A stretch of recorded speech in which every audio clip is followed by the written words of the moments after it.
வணக்கம் மக்களே, உங்களுக்கு எல்லாம் ஒரு செய்தி தெரியுமா?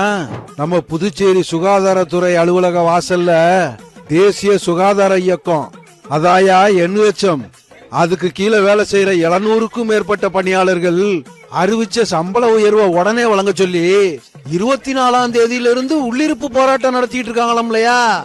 அதுலயும் பாவம் தட்டை தூக்கிக்கிட்டு பிச்சை எடுக்கிற மாதிரி NRBJP அரசாங்கத்துக்கிட்ட சம்பளத்தை கேக்குறாங்கயா.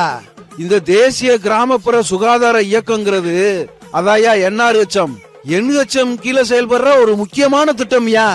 இந்த திட்டத்துல இந்த பிள்ளைத்தாச்சி பிள்ளைகளை எல்லாம் பத்திரமா பாத்துக்கிறது, பச்சை பிள்ளைகளுக்கெல்லாம் தடுப்பூசி போடுறது, அப்புறம் கிராமப்புறங்களுக்கு போய் இந்த பிள்ளைத்தாச்சி பிள்ளைய வயசானவங்க இவங்களுக்கெல்லாம் மருத்துவ சேவை பண்றது, இப்படி நல்ல விஷயம்லாம் இந்த திட்டத்துல செஞ்சுக்கிட்டு வராங்கயா. இப்படி நமக்கெல்லாம் உதவியா இருக்க இந்த NHM பணியாளர்களுக்கு காங்கிரஸ் ஆட்சியில 10,000 ரூபாய் சம்பளத்தை ஒழுங்கா கொடுத்துக்கிட்டு வந்தாங்க. இப்ப என்னடான்னா இந்த NRBJP அரசாங்கம் வந்ததுக்கு அப்புறம் நம்ம NRஐயா 10,000ல இருந்து 18,000 சம்பளத்தை உயர்த்தி தாரேன்னு சொன்னாரியா. ஆனா பாருங்க, சொல்லி 2 வருஷம் ஆச்சு, இன்னும் இந்த சம்பள உயர்வை கொடுத்த பாடு இல்லையா. அதுலயும் கொடுமை என்னன்னா இந்த NHM பணியாளர்கள் ரொம்ப பேர் ஒப்பந்த பணியாளர்களாவே இன்னமும் இருக்காங்க.